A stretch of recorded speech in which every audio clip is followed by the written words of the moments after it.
আমরা যে সময়টা পার করে এসেছি সেটা আর কখনো ফিরে পাবো না, কিন্তু সেই সময়টাই আমাদের জীবনের সবচেয়ে অমূল্য সম্পদ হয়ে থাকবে।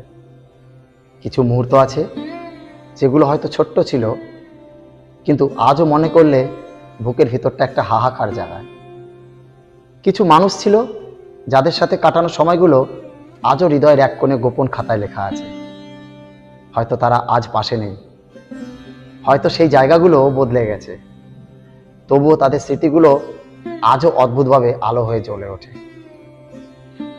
সময় কারোর জন্য থেমে থাকে না, টিকটিক করে ঘড়ির কাঁটা ঠিক ঘুরতে থাকে, আর সেই সাথে আমাদের জীবনও এগিয়ে চলে।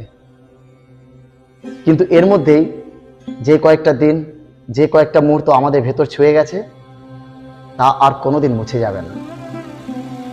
সেই অতীতের হাসি কান্না, ভালোবাসা, অভিমান, হারানো আর পাওয়া, সব মিলিয়ে যেন জীবনের আসল রঙগুলো তৈরি হয়।